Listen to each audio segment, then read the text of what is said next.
We're back with another episode of the Viral Nation. In this episode, we're going to talk about Bob Hanna. If you haven't checked him out on the Whiskey Throttle show, it is an amazing episode. We're going to talk a little bit about Ken Roczen and his move to Suzuki. We're going to talk a little bit about our new precision optics lens and much more. So come on, check us out. Episode number 23 starts right now.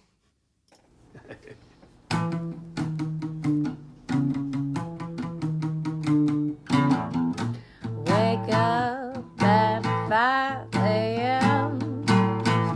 Gotta be at the track at 10. It's time to ride. All of this anticipation to ride in the Viral Nation.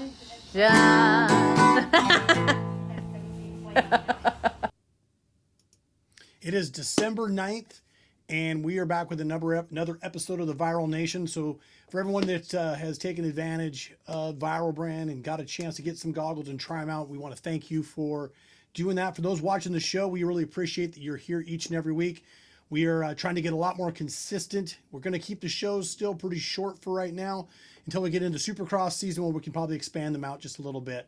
You know, we got Logan Carnow out racing for us right now. We got Mike Alessi down doing the Arena Cross, the Outlaw Arena Cross series. And we've got a lot of great stuff on tap for 2023. But let's get started a little bit with talking about Bob Hurricane Hanna. Now, for you young guys, Bob was the original. He was original Jet Lawrence. He was the original Jeremy McGrath. He was the guy that kind of did the foundation. And, you know, the guys over at Whiskey Throttle, Pingree and those guys had an absolute awesome interview with him a couple weeks ago. We happened to be down there during the Vet National. We ran into Bob outside of the Whiskey Throttle show before they started. And they actually talks about one of the girls that was there, ladies, I should say, that Bob had in his arms. And he was recreating some of his podium antics that he had when he was on back racing. It is an absolute great interview. If you get a chance to watch Bob, and let's listen in just for a little bit on his interview, and then make sure you head over to Whiskey Throttle to check it all out. There in Tenerife and YZ's and I go to his house, but I don't go to people. I'm not much of a socializer. I don't like crowds. This is a friggin' crowd right here, and this is really sucks out here. Okay, three's a crowd. I got you. I don't like crowds. Well, I tried to space But I it had out. I shit and blast out there. I met some real jackasses out there tonight. It was funny. Guys I went to school with, guys that were Unadilla. One guy I jumped a bicycle over 40 years ago. I mean, it was pretty funny. That was and funny. one guy with a 53-year-old wife. I don't know if he even got in here, but I really like that guy. Jesus. I forgot his name, but I know what she looks like. I mean, it was pretty funny, and he did. I wish we would have gotten some video of ourselves. We were actually getting ready to head out, and at the end of the day on Saturday, and he was rolling in. And let me tell you, Bob Hanna has been around this industry a long time, but he's been gone for a long time as well. But when he does show up at the track, it is a spectacle, and it is pretty damn cool. If you get a chance, take the time. It's a long interview, so if you're driving somewhere, you're going somewhere, it's worth the time to go check it out, because his interview is a heck of a lot of fun, and it is something that is definitely worth going and doing. It's funny, entertaining, it is educational. It talks about when he first started racing. You know, kids today, you know, and I hate to say that now that I'm old, but I mean, the kids today, they spend their entire times at these training facilities, and we didn't do that back in the day. You know, Bob's a little before my time. I was a kid. I was a 12-year-old kid at Linwood Cycle Barn. This is up here in the Northwest, and I was the kid that used to hang out at the dealership, right? Like my dad's business was just like 6 doors down. And I would go work at my dad's place, and then I'd just run down the street. I'm 10 years old, 12 years old, and I'd run down the highway, and I'd go to Cycle Barn. And so downstairs was their dirt bike section, and I'd go hang out there all the time. And Rocky Seabrook, who was the parts manager at the time, and Joey Fay, they kind of ran the motocross thing. And I think I was riding 80s at the time. I don't think I'd gone 125s yet. Maybe I had. I don't remember. But I wasn't driving it. I was still just a kid. And anyways, long story short, I was they had an autograph session down there. And they had Jeff Ward was there, and Goat Brecker was there, and Bob Hanna was going to be there. And Jim Bolts, who was the owner, and in the Northwest, Jim Bolts was a pretty powerful force in the motorcycle industry, owned a bunch of dealerships and that kind of stuff. But I had to get going. I had to go to a race or something like that. I think we were going to a Friday night or we were going to a flat track race or arena. I'm not sure. It doesn't matter. But we had to leave. So he got me up front, got an interview with Bob Hanna, or not an interview, but a autograph of Bob Hanna. And I still have it to this day. It's pretty dang cool to be able to hang out with those guys. And I hung out there all day. You know, Jeff Ward got there, and Goat Brecker. I hung out with Goat Brecker the whole time, and it was just super cool. And then one day I was able to actually race Supercross and be part of that deal. I was never quite as fast as obviously those guys, but it was super cool. And Bob Hanna, he comes in, the crowd's crazy. I get pushed to the front. He signs my thing, and then I get to go. And it was pretty dang cool. It was a lot of fun. Coming up next, we are going to take a very quick commercial break. And when we come back, we are going to talk about Roczen and the Suzukis that he's going to be riding in 2023. We'll be right back.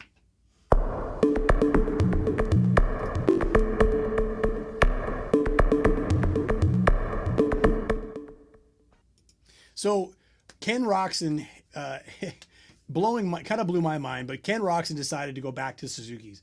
Now, Suzuki's not a bike that is really well known. I want to say well known. It's not a bike that's changed much over the last 10, 15 years. Some upgrades. We actually had the opportunity, though, when we were down in California about 3 or 4 weeks ago, to ride with Josh Mosman and the guys over at Motocross Action, and they got a chance to put some time on the Suzuki.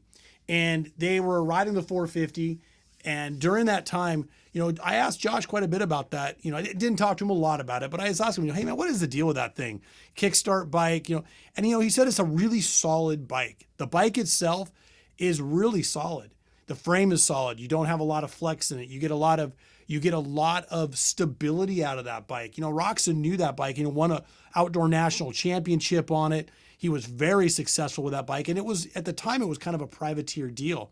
And so, watching Josh ride this bike and watching Josh and the other kid on the 250F ride these things, the bike looked good. It looked real good. And if you're going to get some factory support, then he really shouldn't have. I don't think he'll be at that big a disadvantage. I've seen some people out there. I've been watching some of the other videos, and they're all like, "Hey, the biggest mistake he's ever made. It's over for him."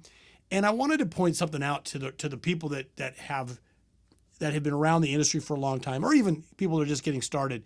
Back quite a while ago when Jeremy McGrath had his Supercross team, the Chaparral factory Honda team. At the time they were running factory machines. They actually leased the factory machine. And when the team folded, it folded mid-season. And when it folded, they had to go out and and Andrew Short was the rider at the time, and he was running thirds and fourths and fifths every single weekend, third, fourth, and fifths. And, they went out and they put him on a stock CR 450 because they were running Honda factory bikes at the time. They used factory suspension, and he went out the very next weekend and pulled a third. Like, he won Seattle on the factory bike, and then after that he came back and he got a third and a fourth on that bike. And then I think he rode two rounds, maybe 3 rounds, all of them in the same exact finishing position where he had been finishing all year. He then transferred to KTM on a KTM team, which was not a factory bike. It was a factory support bike. And first round out, he did horrible. I think he got like a 20th or a 21st. But the very next weekend, he was back into his 3rd, 4th, 5th place finishing positions. And the reason I bring that up is because the bikes today are so good. So good. And each year they get better and better, but they don't get that much better. They're not getting that significantly better. So I think that the Suzuki, with the right suspension, with the right motor build, is really going to give Roczen the opportunity. Oh, excuse me. It's going to give Roczen the opportunity to really go out and do a heck of a job on that bike. That bike's going to be something that I believe he's going to be competitive. Will he be running up front? Maybe, maybe not. I'm not 100% sure. But I can tell you by watching him ride the bike, you know, you can go on YouTube and you can find videos of him when he was doing the original testing, and you know, and when you watch him, you know, he's on it, right? He doesn't look that much off of what he was looking on his Hondas. He's been looking good throughout the entire World Supercross Championship, and I think now you see him on the Suzuki here. I don't think he looks bad on it at all. I think he looks comfortable, and you know, and that's one of the things about racing motocross, Supercross, is it's a really funny thing. Is you have to be comfortable on the bike. The more comfortable you are, the faster you're going to go. Even if that bike isn't quite as good, right? As long as you're comfortable on it, it's one of those things that will give you that advantage of really feeling like you are, you know, you're just confidence building. I guess that's probably the biggest word. It's just confidence building. So, you know, with that being said, we're going to go ahead and transfer out of this. You guys can find that over at Motocrosstube. Those guys are the guys that had that video up, and it's just absolutely awesome to be able to watch Roczen ride and do his thing. I think there's a lot of guys, though, that really think that Roczen has made a huge, huge mistake. And I'll be honest with you, I don't feel that way. I really don't think that Kenny is going to be that far off the pace. I think that with his and let me back up a second. When Kenny won the championship, he was not on a factory bike. He was getting factory support. He was getting factory help, but the Huntington team wasn't a factory effort. And so for him to go out and do what he did on that bike, and this bike is essentially very close to that same machine. I think if he's going to put a program together that has zero stress on him, with a good team around him, with good suspension, we know they can build a good motor. It's a 450. It's not going to be slow. And they put that bike together, and he heads out there and starts putting down results. It's going to change a lot of guys' mind. The Suzuki's a good bike. I will say this, though. When Carmichael was winning on Suzuki's, this is, you know, way back, I did talk to a dealership one day. I was asking him how the Suzuki sales were going after Carmichael had just dominated, like I think it was an entire season. And they told me it didn't matter how much Carmichael won, they still couldn't sell Suzukis. With Suzuki's price point now, where they're at, and if Roczen can go out and start winning, you know what?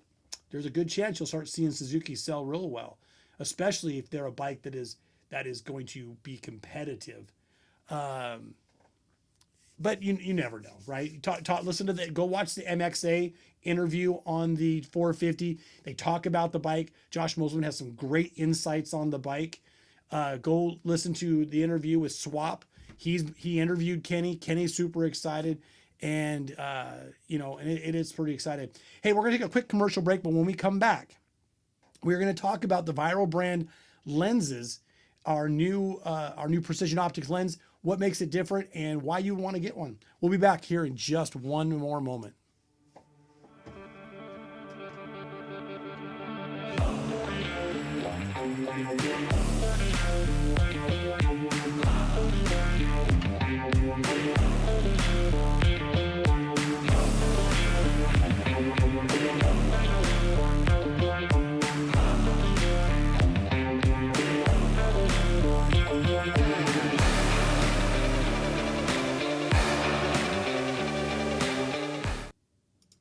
Now, in all fairness, the Signature Series goggle will not be available until early January.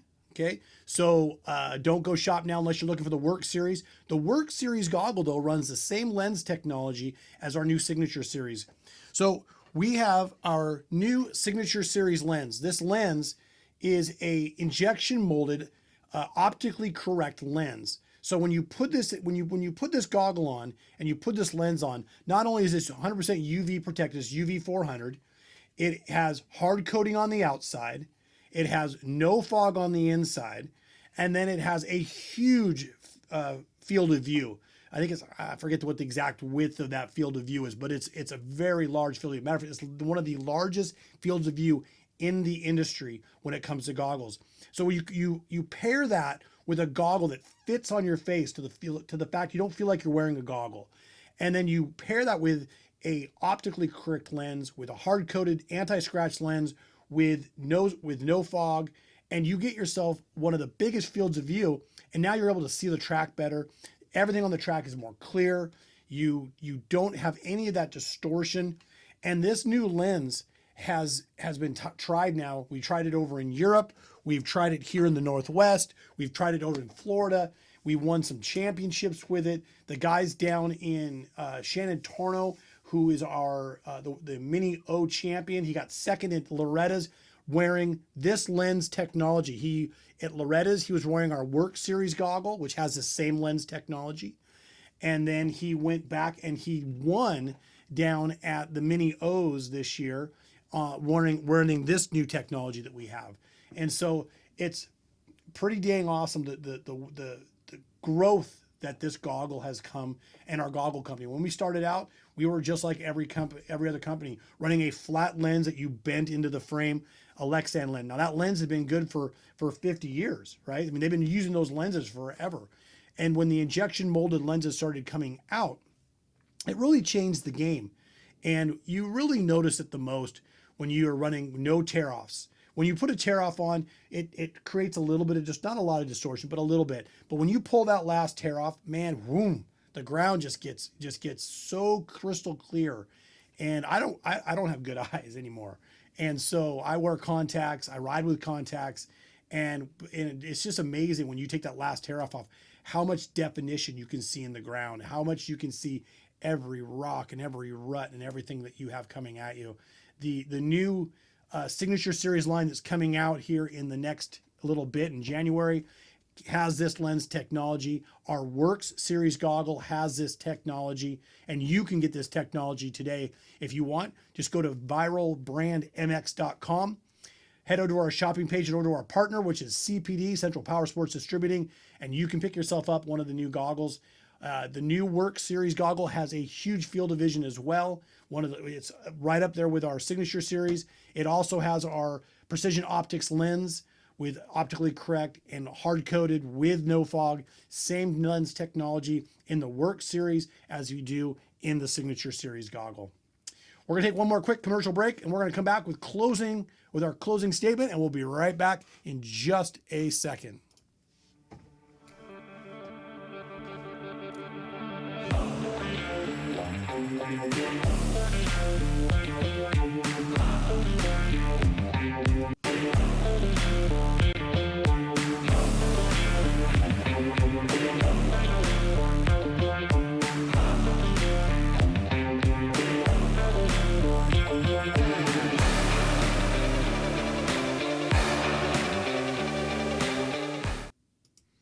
All right, guys. So we've got just a little bit of time left. Want to thank you guys again. So we got some stuff coming up in 2023. So obviously Supercross is right around the corner. We're going to have a Supercross preview next week. So next week, we're going to talk about the different teams. It might be a little bit longer. We're going to talk a little bit about the different teams that are coming out, the riders, what I've seen, what I've talked to, some of my buddies that work down in California, and we're going to go from there. And we're going to kind of see what's happening in the Supercross next week. We're going to talk about our new Supercross program that we're going to have a contest running all season long, going through the can't think again today, but we're going to have a new contest coming out next for the Supercrosses this year. It's easy for me to say. For the 2023 Supercrosses, we're going to do our giveaway. You can pick the top 3 in both classes. If you can get them both right in order, we're going to start giving away goggles. And what's really cool is we're going to do that, but we're also going to build each week. So if nobody wins at round 1, And the next week, you got you can win 2 goggles. The next week, you can win 3 goggles. If no one wins the next week, you can win 4 goggles. We've had a couple winners over the years, but it is a very tough program. You got to get first place, second place, and third place, but you got to get them in order, and you got to get them in both classes. So that's always a tough one. Always a tough one. We are going to work this series out this year. We are going to do it with our partners in Australia and our partner in here in the United States, and so you'll be getting goggles. So if we've had problems in the past with people being outside the country, and now being in Australia. If you're in Australia, you're going to be able to be part of this program or this series or this series. Man, at the end of the show, right? But anyways, you're going to be able to participate in this contest we're going to have coming up. So hopefully next week. So last week we had issues with some of the screen stuff. This week I can't seem to talk, but next week we'll try to put it all together in one cohesive show for you. Until next week, same bat time, same bat station. I'm Scot Steffy. This is Viral Brand, and this is the Viral Nation, and we will see you next week.